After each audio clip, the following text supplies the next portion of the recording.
Being a self publisher is a lot. It's a lot of work, a lot of effort, and a lot of patience. But if this is something that you love to do, if you love being an author, then you're in for the long run. And as much as it's a lot, it is rewarding. And it's like a marriage. I see this like a marriage. When you get married to somebody, you're in, well, at least I hope so. You're in it for the long run. No matter how hard it gets, you're in it for the long run. If this is somebody you love, you're going to work on certain things. So it's the same way with your craft, with your career. If you're in something that you love, you're going to be in for the long run. It's not going to be something that you just toss away. Um, However, like I said, it is a lot of work and a lot of effort and some patience, right? For me, one of the issues that I have is editing. Like I'm not too bad at it. However, I find when I write, because I like to write in the present, but I oftentimes find myself writing in past tense from time to time in my work. So when I edit, sometimes I miss those things because when you're editing your book, you're going to edit for like, you're going to read it again, read it again, read it again, read it like 100 times. Then you're editing and you're making sure that there's no mistakes. But when you're editing by yourself and you're reading it so many times, you're going to miss over a few errors, and that's okay. As long as the story is really good, I find when the story is really good, the people who read your book, they will still support you even though there's some errors. Like for my book, I had written a darker version of a Cinderella story. I illustrated this myself. I was in a rush. I could have did better, but this is pretty good. So I written a darker version of a Cinderella story and I edited this myself. And the people who read my book, they absolutely loved it. However, I missed over a few errors, and I've looked over this so many times. I feel like I drove myself crazy. And at one point, I was like, "Listen, either I'm gonna put this out, or it's never gonna get put out." So I did. One of the people who read my book happened to be a editor, and she used to edit a lot of books that dealt with like science and history and nothing fiction. My book is fiction. um my writing style is, I call it dark esoteric urban fiction slash erotica, but I put philosophy, I keep it urban, and that's how I write.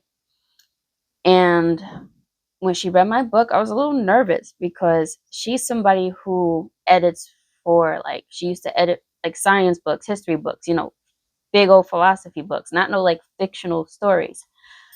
So I was nervous.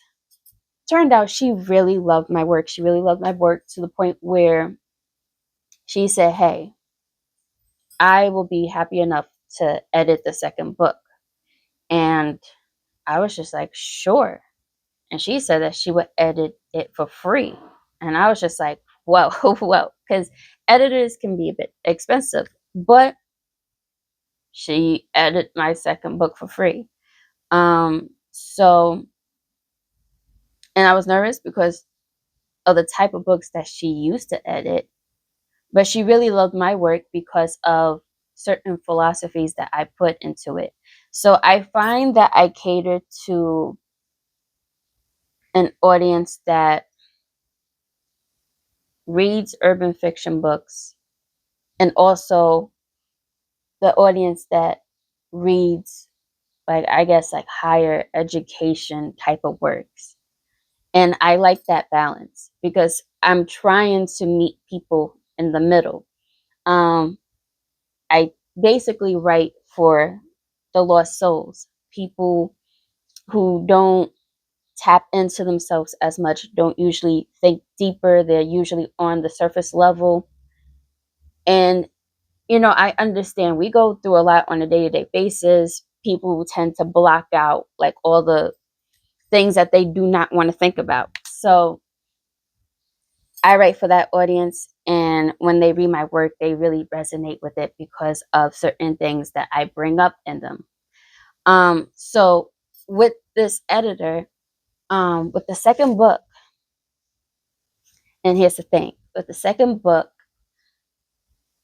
she told me, and it's just a preference. It's just a preference. I don't have to do what she says exactly on this, but she finds that I would start off pretty edgy with my words, cursing here and there. And then I go deeper into the story and bring up more like philosophy stuff. So it's like a dip. Um, and she advised to either keep it on that level of just mainly philosophy, less urban ish, or I don't have to listen to her. And the thing that I like about what I do is what I said of how I write for lost souls. Um, I write for people who don't usually tap into themselves. And like I said, they don't usually go that deep in their minds. They just toss it to the side. I like that I bring up those shadows, um, get people to realize certain things about themselves.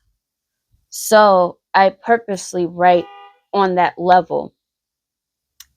And I find when you meet people where they're at, they can understand you. Like a lot of they say people in society are dumb, less educated. And I can agree and disagree on that. It's not that people are dumb, but there is a certain demographic that you see it all the time on social media. They're just I don't know what's going on with them. But it's not that for the most part people are dumb. It's just everybody's going through a lot on a day-to-day basis. And who's really talking all philosophical all day, or having proper language and stuff like that? I find that the mundane type of talking and stuff like that is pretty practical, and it makes a lot of sense. And it doesn't mean that somebody's dumb. Like I there's a lot going on, and to I don't know, to talk all proper-ish all the time and using big words, it doesn't seem realistic to me. So in order to meet people where they're at, you gotta like bring it down a notch.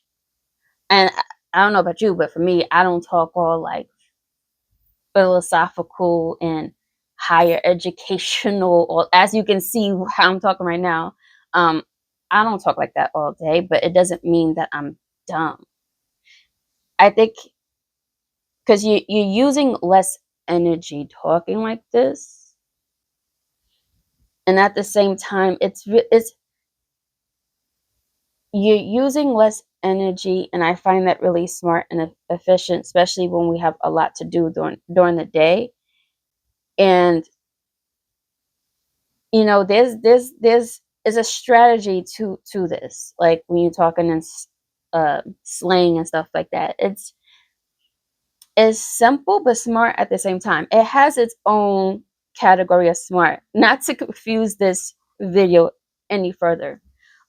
So for me, as much as I love the advice that she gives, I'm definitely going to keep it urbanish and throw in like philosophy and deeper thoughts.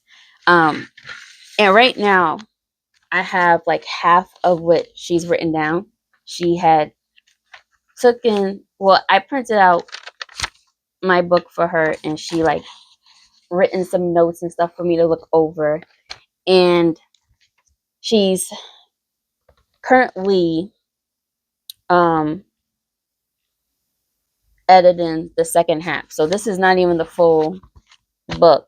It's just like the first few chapters.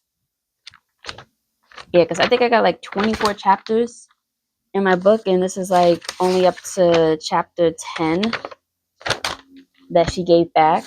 So I have a lot of work to do. But where I'm getting with this, if you're somebody who's a self publisher and you may be like a little insecure of what you're putting out because you probably don't have somebody like editing your book and stuff like that, it could be really expensive. It can be really expensive. Um, I find when you trust your judgment and pay attention to how people react to your book, if you're getting great feedback, just just go off of that. Just go off of that because you have to pay attention to how the audience is responding.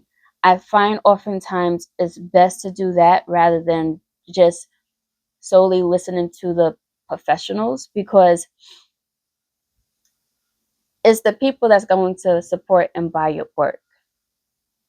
Sometimes I see with the professionals, they're too uptight. And not saying that the person who's editing my book, she's not uptight, but I'm just saying in general for the professionals who's like really uptight.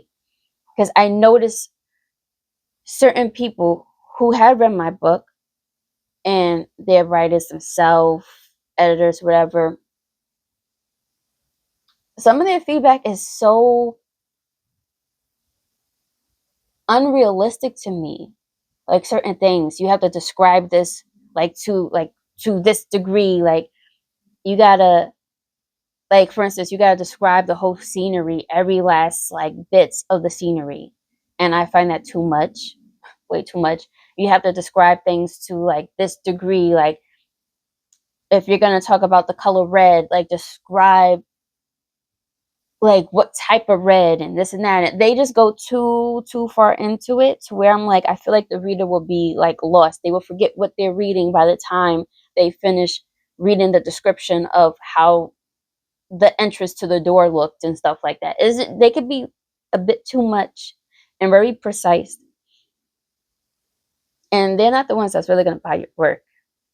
So when you publish your work, pay attention to how the audience responds and then go from there. Like you can work on it from there and don't think too much, because the more you think, the more you'll never put out your work. And like I said, this is a journey. This is for the long haul. And it's a lot of work, but you don't want to overcomplicate things, because that would just put everything to a halt, and you never get done. You never get done. So that's all I have to say. Be patient. It's a lot of effort, but don't make it too complicated.